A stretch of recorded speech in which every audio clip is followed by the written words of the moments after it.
Hey everybody, this is Peter with Cooking with Peter. Today we're going to show you how to make some of the best homemade gelato you've ever had. And guess what? We have a special guest, a master gelato maker, and he's going to show us step by step how to make the best gelato right at home.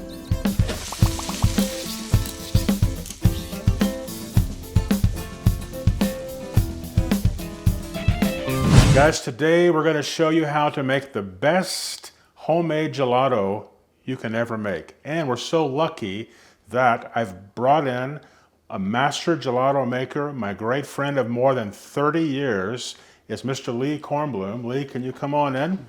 And Lee, thank you so much for being with us today. And Lee is going to be talking about how he started making the gelato. And I think you share the gelato with your neighbors and your co-workers and people you do exercises with. So tell us a story about how you started out. Well, I never thought I'd be making gelato, but I had friends coming over for dinner for a while who liked ice cream and gelato, and I thought just for fun I would try it myself, and I got addicted to it, and now I sort of do it every day.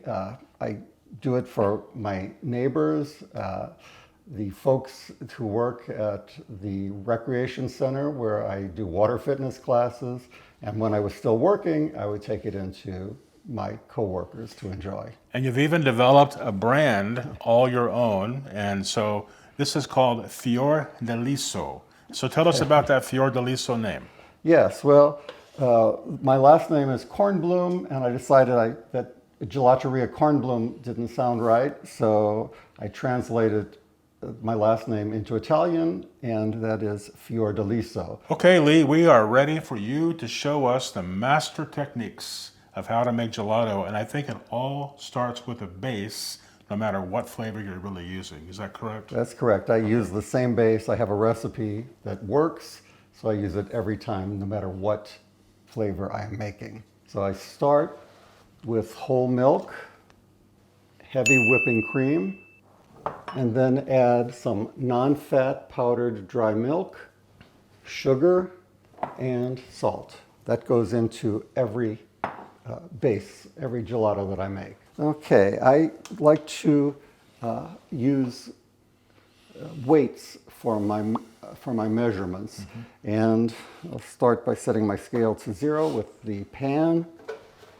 And I add about 25.5 ounces of whole milk. Now the reason for the weights is that it's accurate and every time, right?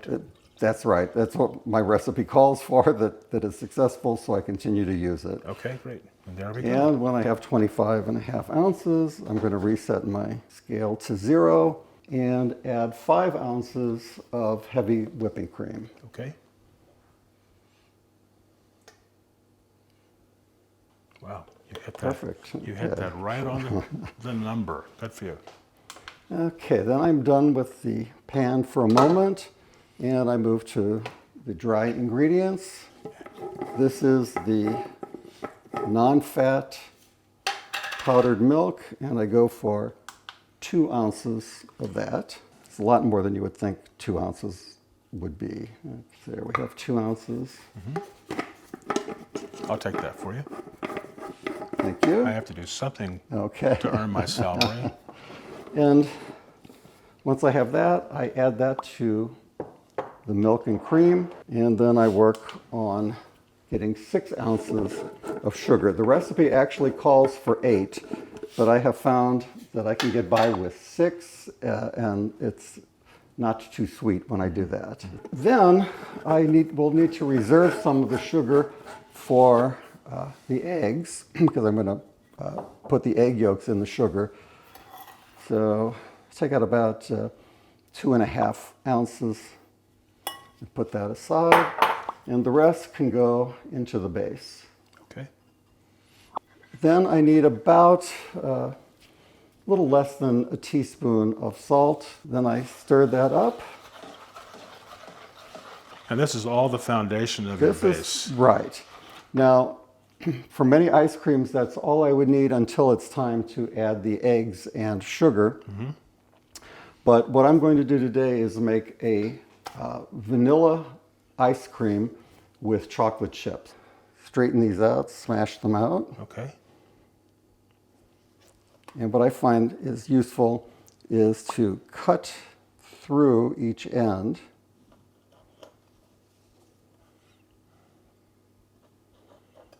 And then use the knife to go down the middle and try not to get all the way through. That way I can open them pretty easily. Then I use the knife to scrape the little seeds, which I think are actually the vanilla beans themselves, and add those to the base.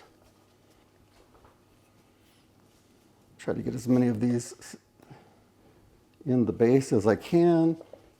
And then, oh, there's still some more here. That's why I use the gloves, as you see.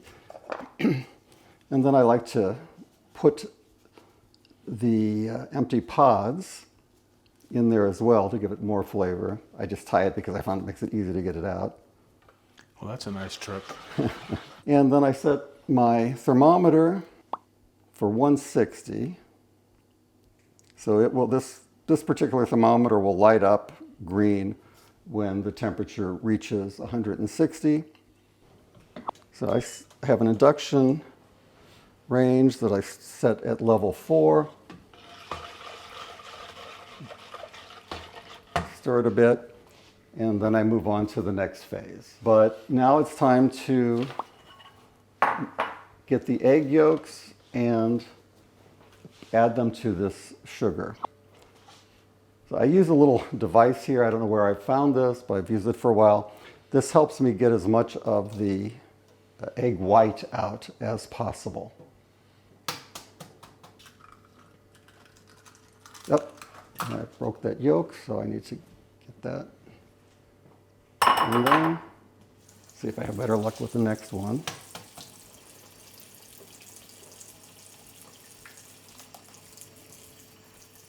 Get as much of the yolk out because the more, get as much of the white out as possible to avoid ice crystals in the gelato. By the way, I'm saying gelato instead of ice cream because gelato has more milk than cream. So you can't technically call it ice cream. The next step will be to use my mixer and get the egg yolks combined with the sugar. So I've frozen this chocolate bar. I've tried different ways of breaking it up. I've used choppers. I have like a Ninja chopping device, and that works fine. But I find works best for me is just a spoon. There's one more piece of chocolate stuck in there, I think.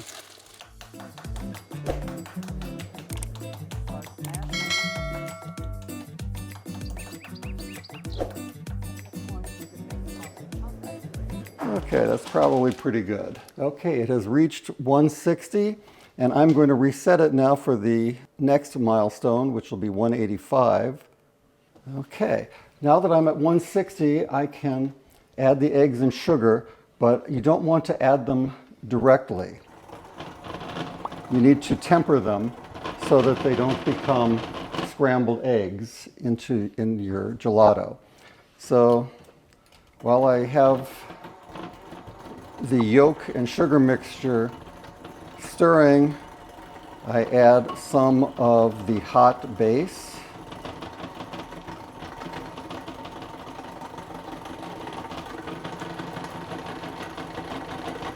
I use about 2 ladles worth of it here.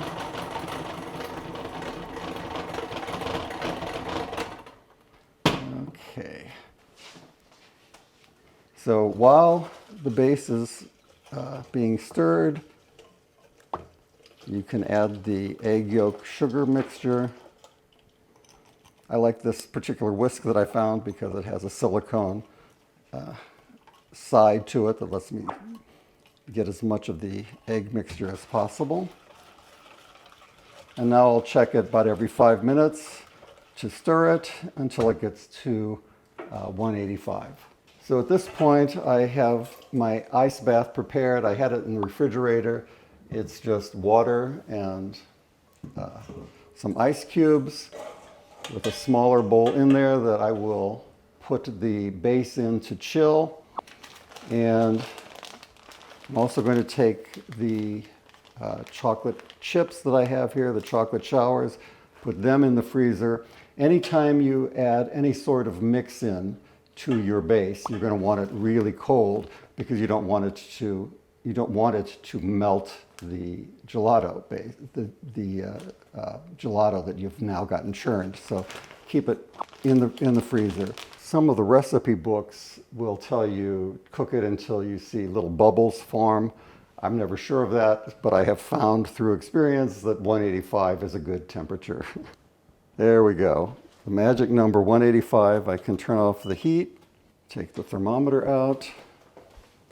The base is ready to be poured into the ice bath.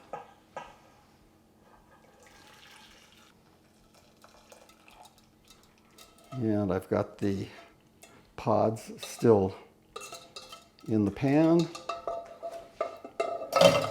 Notice all the nice little vanilla beans that are in the base. And now you can either put this in the refrigerator. Recipe books will tell you 4 hours overnight.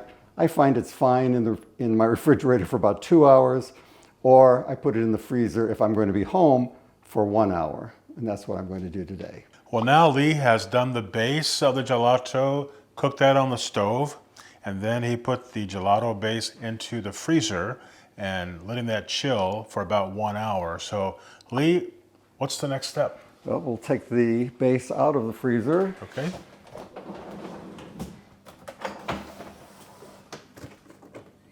Carefully.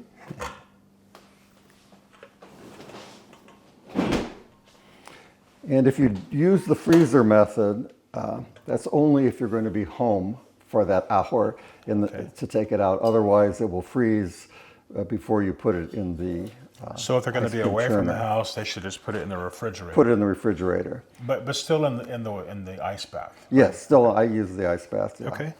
So I'll take it out of the ice bath. Okay. And even though I used a couple of vanilla beans, I still want to use vanilla extract to give it a good strong vanilla flavor. Mm-hmm. And vanilla extract is vanilla bean that has been soaked in alcohol. Mm-hmm. And the fact that it contains alcohol will help the gelato, or if you're making an ice cream, it will help it stay scoopable. Mm-hmm. So I use 2 teaspoons of vanilla extract.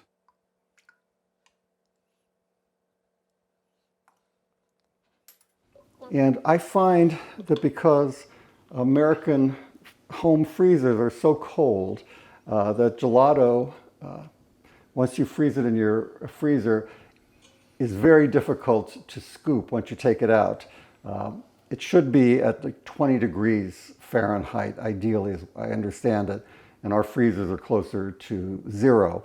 So to help keep it from freezing too hard, I add some additional alcohol. Should I get my glass? Or? You can get your glass if you want, but I do 1 tablespoon. If I'm making an ice cream or gelato that has like rum in it, like rum-soaked raisins, then you don't have to add additional alcohol because you're already using about 4 tablespoons of rum in a recipe like that. And that, I understand, is the maximum amount. Otherwise, if you do more than about 4 tablespoons of an alcohol in this size recipe, it will not freeze. So I'm just going to mix it up a little bit more and then pour it into the canister that goes into my ice cream machine, which is a Breville Smart Scoop. And you might be able to see all the vanilla flecks that are in there. I tend to keep the beater going at the end so that I can get as many of those little beans floating and into the ice cream maker as possible. Now this machine has a compressor built in, so many people, including myself, I don't have this machine. I have I think it's a KitchenAid machine, or a Cuisinart rather. Cuisinart, yeah. And I have to put the cylinder in the freezer overnight, let it get cold and frozen. But this machine has a compressor, so you don't have to take this out and put this in the freezer. Yeah, I started off with a machine similar to the Cuisinart, and once I realized I wanted to make a lot of gelato, sometimes 2 in a day, well, that becomes impractical. Right. freezing it for 24 hours. And I thought, would it ever be worth it to spend money for an ice cream maker with a compressor? For me, the answer is yes, because I've been doing this probably 2 years now, would you say? 2 years or more. And I use it once or twice a day. So wow. It has made a lot of gelato. Okay, turn the power on. This machine, you have different settings. Typically, you should set it for a gelato. All right, Lee. Well, it looks like the machine is down to 10 degrees, actually 5 degrees. So what's the next step on the machine? Now, all you do is press the start button on here, and it will start to churn. It takes somewhere between 35 to 55 minutes, I find. And one of the settings on here that I use is to have it beep about 3 minutes before it reaches the perfect temperature, and that tells you when it's time to put in your add-ins. All right, we've got about 45 minutes, so we don't want to stay here for 45 minutes, so we'll be back when this is almost finished. Thank you. So Lee, it looks like the mix-ins are just about finished, and we're about ready to turn the machine off. Yeah, it's going to start playing us some music. Okay. In So it's about a going minute to here. play a tune here pretty quick. Yeah, you can really hear that the machine is working pretty hard. It's slowing down, and the last bar here for medium gelato is flashing. So.